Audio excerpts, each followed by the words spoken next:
نہ کبھی بھتہ لیا ہے، نہ کسی کے ساتھ کوئی زور زبردستی کی ہے۔ ایم کیو ایم کا اپنا نظام ہے، ایم کیو ایم کے یہ ایم این اے، ایم پی ایز، ہر آدمی اپنی جیب سے اپنی تنخواہ سے ایم کیو ایم کو فنڈ دیتا ہے۔ ایم کیو ایم کا ایک ایک کارکن اپنی تنخواہ کا 1% ایم کیو ایم کو دیتا ہے۔ ہم اپنی جیب سے خرچ کرتے ہیں، اپنے ہمدردوں سے۔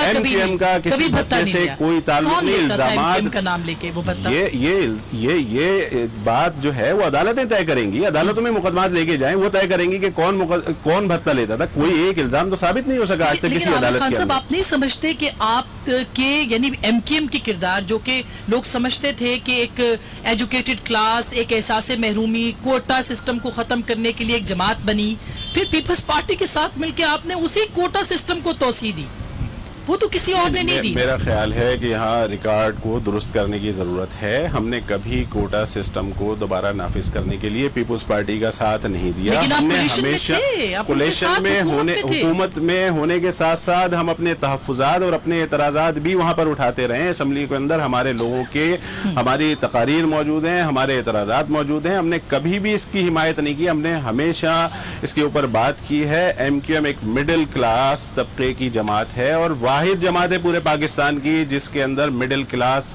طبقہ رول بھی کرتا ہے، اس ذمہ داریاں بھی ملتی ہیں، ایم پی ایز بھی بنتے ہیں، ایم این ایز بھی بنتے ہیں مڈل کلاس سے۔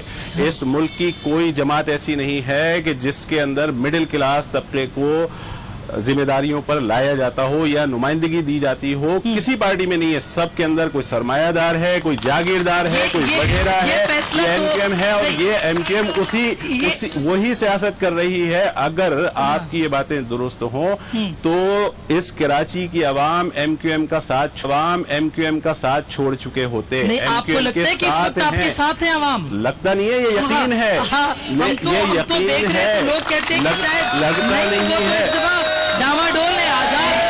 لگتا نہیں ہے آسما، لگتا نہیں ہے، یہ یقین ہے۔ کراچی کی عوام کی امیدوں کا مرکز ہی صرف ایم کیو ایم ہے۔ حیدرآباد، سکھر، نوابشاہ، میرپور خاص نہیں لگیں گے، لوگ اپنی آزادی اور منشا کے مطابق ووٹ ڈالیں گے۔ بالکل آپ درست کہہ رہی ہیں، بالکل آپ بھی ووٹ نہیں ڈالیں گے، بالکل آپ درست کہہ رہی ہیں۔ میں پھر آپ کو اس پر تصحیح کر دیتا ہوں۔